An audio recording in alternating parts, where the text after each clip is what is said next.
Hello everyone, welcome to NoDQ Live here on NoDQ.com and the YouTube channel, youtube.com/AaronRift, NoDQ.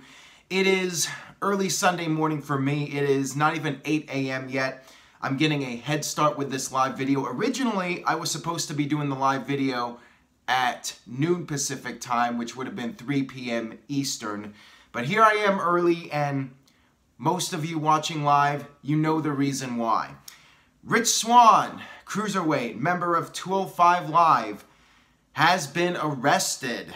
Rich Swann apparently is in jail right now. I have not heard anything regarding him being released on a bond.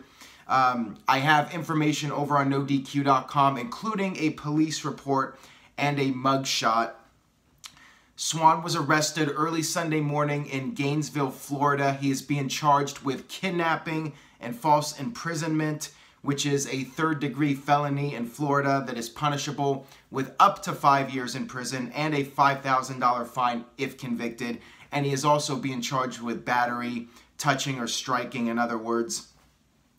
And the alleged victim in this incident is his wife, who is also a professional wrestler. She goes by the name of Sue Young. The full police report is up on NoDQ.com, and I have a link in the description box. You guys can check that out. I'll go over a few highlights here. So apparently they were driving home. Young had competed at a wrestling show in Florida, and they were arguing. This is all alleged, by the way. They were arguing about the match. Apparently, he wasn't happy with the match, and she started to fear for her own personal safety. So she actually got out of the car, she tried to walk away, and according to this police report, Swann put her in a headlock and dragged her back to the vehicle, and she was screaming for help, and there were apparently witnesses to this incident. After he was read his rights, he denied that he actually touched her. So what is going to happen here? Obviously, he is not going to be on WWE television for the foreseeable future. He was scheduled to face Drew Gulak on this Monday's Raw in a #1 contenders match for the Cruiserweight title. That doesn't look to be happening, and in fact, WWE did in fact issue out a statement that Rich Swann has been suspended by the company pending the outcome of this case. Now, according to WWE's policy, which you can also read on NoDQ.com, WWE has zero tolerance regarding domestic violence for matters involving domestic violence, child abuse, and sexual assault. Upon arrest for such misconduct, a WWE talent will be immediately suspended, which is what happened. Upon conviction for such misconduct, a WWE talent will be immediately terminated. So that is the information out about Swann right now. Shocking information, no doubt. I was not expecting to wake up to this news. It's not looking good for him. Braden says, so this is the only NoDQ Live today, Mr. Rift, ? Yes, this is the NoDQ Live for today. This is the third day, by the way, of NoDQ Live. 12 days of NoDQ Live. So if you enjoyed this video, please share it on social media. Tell a friend. Check out the first 2 videos. We have 175 people watching live right now. So I'm assuming this video will get more views than the past 2. If you like this video, check out the past 2 and subscribe because I got more coming. We got Monday Night Raw NoDQ Live, SmackDown NoDQ Live, and I will have about 9 more videos after this as part of the 12 days of NoDQ Live. Larby is watching from Morocco, says Swann's career is over. It's not looking good.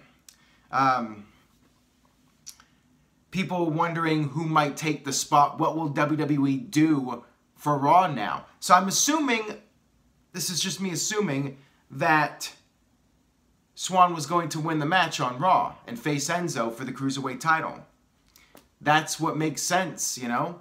I would not expect Gulak to win, although Gulak and Enzo have been friends, and I guess you could do a heel versus heel match, but it felt like Swann was going to win it. So what does WWE do now? Are they going to have Gulak just win by forfeit? I don't think that will happen. I think somebody will fill in.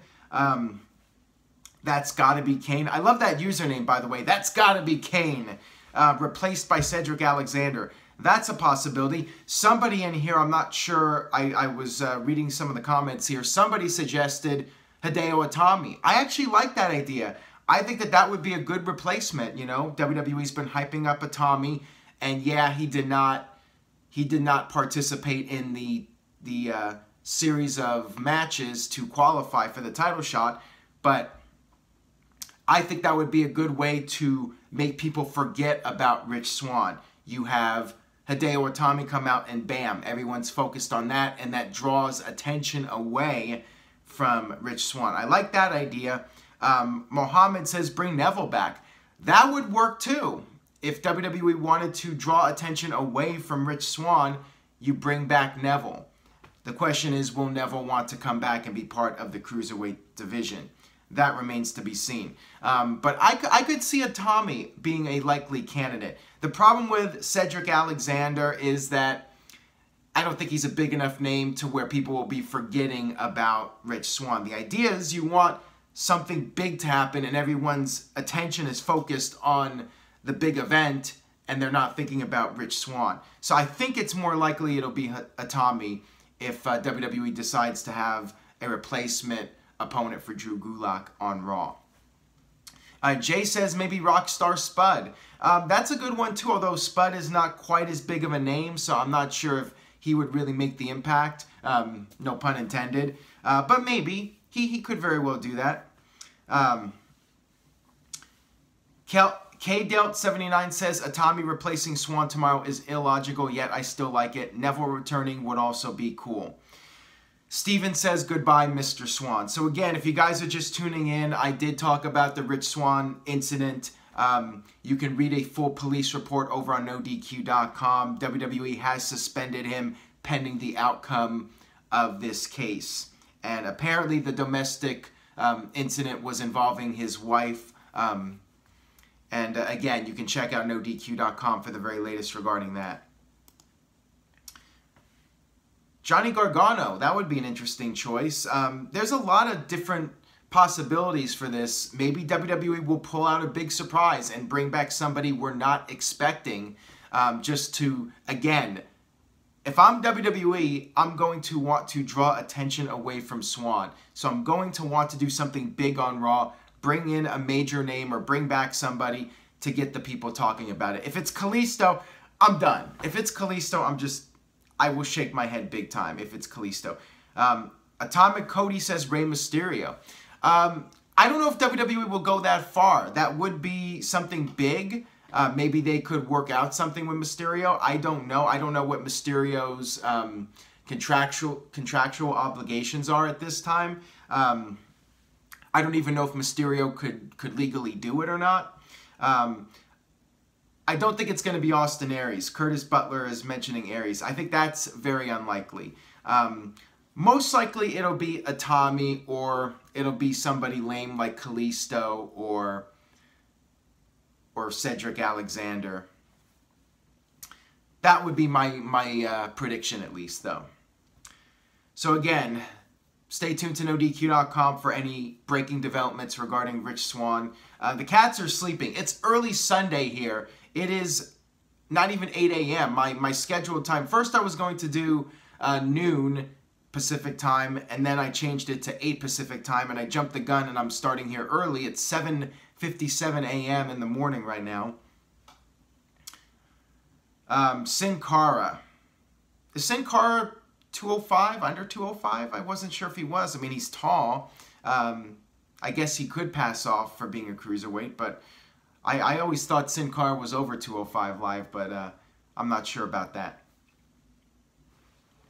Drew Miller says Swann just seemed like a nice, cool guy. I'm shocked. Yeah, I'm really shocked too. I mean, this is very disappointing when somebody is involved in an incident like this. No doubt it's a big shock. And, you know, a lot of fans are unhappy about this and disappointed. And obviously, we have to see how this plays out legally. And of course, he's due to a fair trial, and who knows, it could be dropped. You don't know what's going to happen. So people should try to not judge this too much and just let the process play out. And that's what WWE's doing. They're not outright releasing him. You know, we got to see how this plays out before rushing to judgment on this. So, yeah, it is disappointing news to hear, and we'll see what happens with it. We'll see if he can be acquitted or the charges get dropped. We'll have to see. So, anyways, let's move on here, and I'm gonna do some discussion, and I'll answer some random questions. So anything you would like to ask right now, this is NoDQ Live. You could put me on the spot. Anything you would like to discuss. Looking at some of the comments here. Nia Jax, will Nia Jax fight Enzo at the end of their little romance? I mean, I would not rule anything out. There's actually been speculation about WWE doing an intergender series of matches, or maybe even a show. So that is a possibility. I would not rule that out, that WWE does an intergender match at some point. I know we've seen some of that stuff on the indies, and we saw it in Lucha Underground. Would not shock me if WWE at least experiments with the concept and does an intergender match. Kayfabe Candy Ass doesn't seem too enthusiastic about it. He's doing the ZZZZZZ for being asleep. Jared, who is your prediction for the Royal Rumble winner? Too soon to say. If I had to make a prediction right now, you might not like this, but I would say John Cena. I really don't want to go with John Cena, but I still, until AJ Styles retains the title at Clash of Champions, I'm still in the back of my mind thinking Jinder Mahal is going to get that title back. I have this bad feeling still. You would think that losing to Triple H is the sign that Mahal is not going to be pushed anymore and he's not winning the title back, but you don't know with WWE. Stranger things have happened. I mean, Jinder Mahal winning the title in the first place was very bizarre and unexpected. Martin says, I like that live concept, Aaron, especially when it's not only after Raw SmackDown, but it's a bit later than here in Germany. Mahal isn't winning, in my opinion, says Braden. Johnny says, what's better, 205 or the second go of ECW? Great question there. I mean, I would say 205 Live. Both are obviously flawed in their own ways, but 205 Live, at least the first couple months, I thought had some good qualities and was a fun show to watch. ECW just could never really be what fans wanted it to be. Fans wanted the old ECW, and it was not the old ECW. It was something different. I think it was a mistake, you know, to call it ECW, but 205 Live, it's the Cruiserweight division. It is what it is. ECW was trying to be something, that the new WWE version of ECW was trying to be something it couldn't be. So it was a mistake to go that route. WWE tried it, but it became something different from what it was. 205 Live was always meant to be a cruiserweight show showcasing the cruiserweights, and that's what it is. Although some would argue that 205 Live should be more of the kind of matches we were seeing during the Cruiserweight Classic. Pete Dunne replacing Swann or Tyler Bate. I like that. Where is Pete Dunne? He appeared on Raw in the UK about a month ago, and we haven't seen him since. I love that idea. Bring back Pete Dunne and have him be part of the Cruiserweight division. Yes, he is the UK champion, but let him go for 2 titles. He's Pete freaking Dunne. People love the guy. I think that would be a great idea. Jinder lost to Triple H, career buried. Well, that's what I'm feeling. Like, why would WWE have Jinder Mahal lose to Triple H? There's really no need for that to happen. So for that to happen, you would think that WWE has officially given up on the Jinder Mahal push. But I am not going to get my hopes up on that until after this pay-per-view coming up, Clash of Champions. Mike Awesome says WWE 2K18 is on Switch now. Indeed it is, and from what I've heard, it's awful. I have heard nothing but negative reviews about that game, that it's very glitchy, it's very slow, and the characters move like robots, and the characters look like crap. Josh Curry says it's bad. It is bad, according to several people.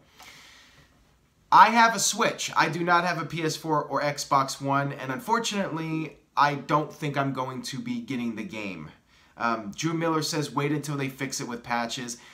The thing is, they shouldn't have to do that. When you release a game, it should be well tested and it should be good to go. You release a game and there's lots of glitches and problems with it, it shouldn't have been released in the first place. That's just my take on it. And I've never been a fan of the... I have played a couple of the 2K games in recent years, and I haven't been a fan of them. I like the old school, like No Mercy, Day of Reckoning, WrestleMania 19. Those games, in my opinion, were the best WWE games ever made. I wish WWE would just start from scratch and do something similar to those games in terms of the game engine and the gameplay. Those were the best games in my opinion. The most fun games, the most realistic games. I enjoyed those. I'm not a fan of the 2K games at all. So I am probably not going to get the game. THQ did make the best games. I agree with that statement. Drew Miller, bingo. You just hit the nail right on the head. 2K games are just like the SmackDown games from PlayStation. Exactly. They play the same exact way.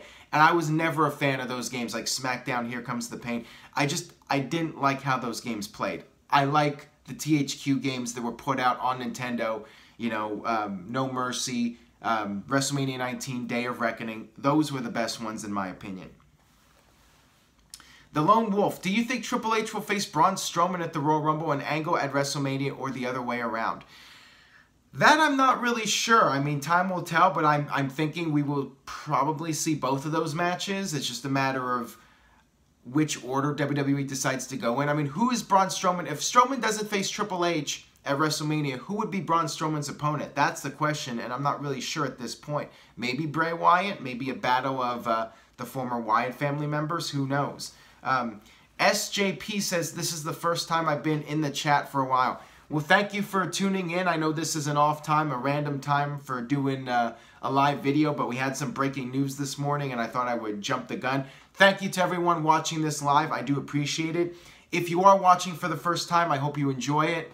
If you do like the video, please subscribe and check out the first two videos. This is the third of 12 straight days of NoDQ Live to celebrate the holidays and get in that festive spirit. And buy a shirt. If you like the video, you want to support the website, head over to ProWrestlingTees.com, search NoDQ, or check out the link in the description box. I got the Wrestling Trivia Challenge t-shirt up there. You can check that out. There's 18 different designs. Mayor of Peepsville says 12 days of Rusev. It's every day Rusev Day, not 12 days. Get it right, my friend. Brain says, can I get a Rusev Day singing? It's Rusev Day. All right, that's enough of that. Happy Rusev Day. Some people are getting annoyed by that. Some people don't understand the greatness of Rusev Day and how epic it is. Like I said before, best thing about WWE right now, in my opinion, is the team of Rusev and Aiden English. Hottest act in the company right now. And I'm very disappointed Rusev Day was not nominated for Catchphrase of the Year. Because if it was, it would be winning, and it should be winning. But unfortunately, people did not nominate it. I guess some people don't like it. It gets under the skin of some people. But that's what heels are supposed to do. I love it. I love Rusev Day. And I hope it saves Rusev's career and he doesn't end up going the route of Vladimir Kozlov. Curtis says, I'm Team Elias versus your Rusev Day stuff. See, Rusev Day is unique. Aiden English is unique with the singing. Elias is just doing the Rock concert. It's an act that's already been done by somebody who had more talent and ability. So that's my take on Elias. Unless he can change it up and make it his own. Right now, it just comes off to me. Oh, there's the cat, by the way. You guys were asking where's the cat. The cat is awake. The cat is here. And hopefully that increases the viewership. And by the way, if you like the cats, go to my personal channel, youtube.com/AaronRift. We have a kiss. Not sure how to pronounce the name. Hey, hello, Aaron. Greetings from Greece. This is my first time watching you live. Thank you for tuning in live. So it looks like I got a lot of European viewers tonight and people in that region of the country, since it is, after all, 8 a.m. on the West Coast. I doubt there's very many people watching this live right now from the West Coast. Got some people on the East Coast. Seems to be a lot of people on the East Coast that are able to check out this video being really early. So Paul Smith says, greetings from Germany, first time live watcher. Johnny Arias says, yeah, I'm in Germany also. We do have somebody from California, actually a couple people, Gino from the West Coast. With social media, would you like to see the pay-per-view Cyber Sunday return? From Ben Jones. Absolutely, 100%. That needs to happen. You know, back in the day, I did talk about this before. Cyber Sunday was a nice concept on paper, but it didn't work in the traditional pay-per-view era because fans want to know what they're buying. When you're spending $45, $50 on a pay-per-view, you want to know what you're getting. The problem with the Cyber Sunday format was that you did not know what match you were going to get or what matches you were going to see on that pay-per-view. Now that we're in the network era where it's $9.99 a month, people are watching the shows, more of the pay-per-view shows than ever. It makes sense. It makes perfect sense. And with social media being such a big deal now, absolutely 100% WWE should bring back Cyber Sunday. You know, I'm not a big fan of themed pay-per-views, but this is one that makes total sense. So yes, 100% bring back Cyber Sunday as part of the WWE pay-per-view calendar. I think it's a great idea. I think WWE should bring it back. Tibby says, should Bray Wyatt join the Woken universe to revive his career? Well, Big Vito, if you watched the NoDQ panel video with Big Vito, Virtue's Rage from earlier this past week on Wednesday. Oh, Gino just subscribed. Thank you for subscribing. And Surgeon EV2000 says, I'm from the West Coast. So we do have some people from the West Coast watching. Good morning to you guys. Hope you're enjoying the video. Big Vito did mention the idea of Matt Hardy and Bray Wyatt eventually teaming up, and that's where this feud goes. I like the idea. I'm all for it, to make a super group of these crazy individuals, maybe even call up Sanity and make the super group, super duper group of all these oddballs and lunatics. Maybe even add Dean Ambrose to the mix. Just make a stable, a faction of all these crazy guys. And they could call it the Insane Asylum or something like that, and have the inmates running the asylum. Some kind of deal like that, you know. Maybe they could have straitjacket type outfits as their uniforms. I mean, I'm just thinking of different ideas for this. I think that would be really cool to do that. So yeah, I'm definitely a fan of it. You know, maybe the idea of having all these crazy people together as a faction. Drew says Dean will never be a heel. I know, right? I really hate to say that, but it feels like WWE is never going to turn Dean. I mean, I think there's a better chance of Dean Ambrose turning heel than Roman Reigns, but still, I sense it's not going to happen anytime soon, even though I think it should have happened for a long time. You guys know, for those of you that have been watching, you know how I feel about Dean Ambrose. I feel like that character really needs to go in a different direction and let him be a real Brian Pillman-like lunatic instead of the comedic, watered-down lunatic that he is right now in WWE. Rollins will never turn heel. Rollins could turn heel. I could see that happening again. I think Ambrose of the three is the most likely to turn in the near future. Deshaun White says, even if Dean does go heel, then what? Then he goes absolutely nuts. Dean Ambrose starts doing sadistic, crazy things that no normal human being would do. That's what Dean Ambrose does. He becomes the modern-day Brian Pillman. The question is, would WWE allow that to happen? As Curtis Butler would say, nope. That's actually what Dean Ambrose would say, nope. Do you think Brock Lesnar will face Seth Rollins at the Rumble and Dean Ambrose at Elimination Chamber? Well, there's a lot of controversy here from fans, you know, because Brock Lesnar is currently not being advertised for Elimination Chamber, and his status for the Royal Rumble is also up in the air. It was originally supposed to be Brock Lesnar versus Finn Balor, apparently, but WWE has allegedly decided to change plans and not have Finn Balor face Brock Lesnar. The whole over deal with Vince McMahon apparently saying that Balor's not over enough, and Balor doing all these tweets and making a big deal out of it. Gino, I said this earlier. My current pick for the Rumble is John Cena. Who would I like to see win? Shinsuke Nakamura. And then Nakamura goes on to face AJ Styles at WrestleMania. That was one of my WrestleMania 34 dream match scenarios. Is Aaron Rift over? I would say I'm somewhat over. I mean, I could be more over, but I'm over to a degree.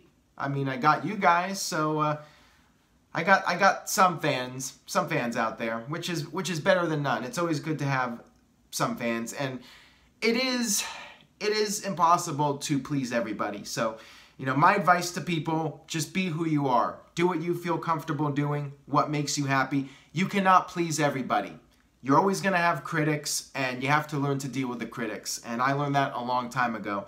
I drove myself nuts because for a while I would try to make everybody happy and be as politically correct as possible with wrestling and try to say things that would not offend anybody and try to give neutral viewpoints on everything. You can't do that. You have to have opinions. You have to speak your mind, and you got to be true to yourself. Mayor of Peepsville says, I consider Aaron Rift over. Well, thank you that.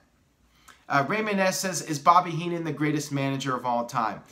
I would say so in my own personal opinion. After my dad, of course. I'd have to say my dad was the greatest manager of all time. My biased opinion on that, but looking at it critically, it's got to be Bobby the Brain Heenan.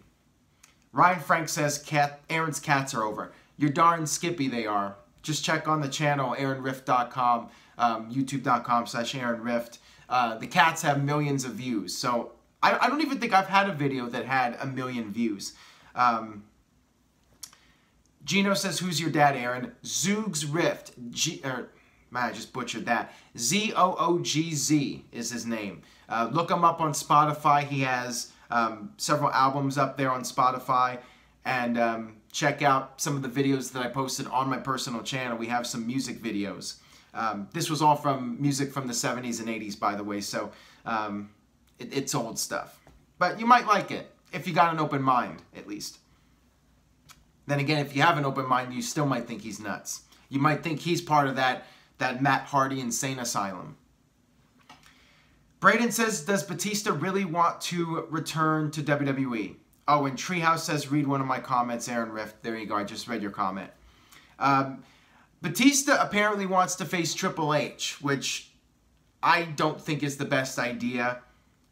Oh, yeah, real quick, Surgeon EV2000 says, I heard the song by The Game that sampled your dad's original song. Yes, that is in fact true. Some of you might know The Game, the rapper, not Triple H, but the rapper. He actually sampled one of my dad's songs. The song is called Da Poop, but it's not poop, it's the more explicit word. You can look that up. You might be familiar with the song if you're a fan of The Game. I'm not going to say the actual word because I'm trying not to get flagged by YouTube for having content that's not advertiser friendly.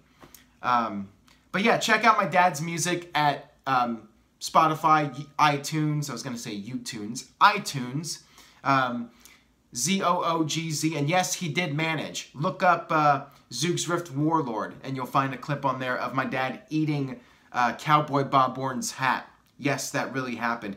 My dad actually did some videos in 2006, some wrestling videos, but he was basically trolling everybody, and just about nobody was in on the joke, and everyone said, who's this fat old man talking about wrestling? Who does he think he is? Yes, Kayfabe Candy Ass remembers Pukamania. That's on my channel if you look that up. But keep in mind, my dad is nuts. He is an artist, and he goes out there and says weird stuff. So you have to keep that in mind, that he's playing a character. But you can look that up on the YouTube channel, Pukamania. These videos were back from like 2006. Ryan says, sorry, just seen the live link. What's going on? What's going on is Rich Swann got arrested, and I'm here 8:18 in the morning talking about it. You can check out NoDQ.com for the latest regarding that. Mike Nixon says, can we get a Jeff Greg triple threat for Wrestling Trivia Challenge? I think he's saying me too. Never say never.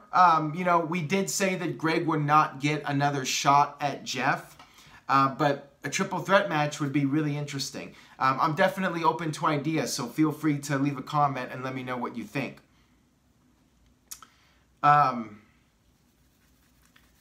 Looking at some of the other comments here, Strowman should win the Rumble. That would be interesting, but I don't think WWE is going to do Strowman versus Reigns again. I mean, I'd rather see that, quite frankly, than Lesnar versus Reigns. But we have already seen a Strowman versus Reigns feud. We haven't seen it at WrestleMania, though. So never say never on that, I guess. Larby says, I want to participate. Who would you see your dad doing an entrance theme for in today's WWE roster? Probably Matt Hardy or Bray Wyatt, if I had to pick anybody. The most surreal superstars in WWE. My dad was a huge Salvador Dali fan and a fan of Dada and surrealism. So Matt Hardy, I think, would be the closest thing if my dad was going to do an entrance theme for somebody. But anyways, Treehouse says Nakamura for the Rumble win. I like that idea. I think that's a good one. Would John Cena beat Austin's Royal Rumble record? He very well could. Again, my heart says Nakamura, my brain says John Cena, unfortunately. And I could see Roman Reigns winning the Elimination Chamber to get the shot at Brock Lesnar. I hope it doesn't happen. You know, if we don't have Cena versus Jinder Mahal, it could end up being Cena versus AJ Styles at WrestleMania. That's a possibility as well. Even though they've had matches, they haven't fought at WrestleMania. Brain says, my heart says Strowman. Should CM Punk return? Yes, 100%. But anyways, guys, I will go ahead and wrap up this video. I actually need to have breakfast. That's how early it is here. I will answer more of your guys' questions. Keep in mind, this is just day 3 of the 12 days of NoDQ Live. I will be back tomorrow night, usual time, for the post-Raw discussion, and then Tuesday night for post-SmackDown discussion, and then Wednesday, Thursday, Friday, Saturday, Sunday, Monday, Tuesday, I will be doing NoDQ Live. So a lot more to come. Save your questions, think up of some good questions, and keep sending in regular questions for NoDQ video over on twitter.com/AaronRift. Use the hashtag PAIV. And if you're a first-time asker, use the hashtag PAIV1. So that'll do it for this edition of NoDQ Live. Again, NoDQ.com for the latest regarding Rich Swann, and I will see you guys next time.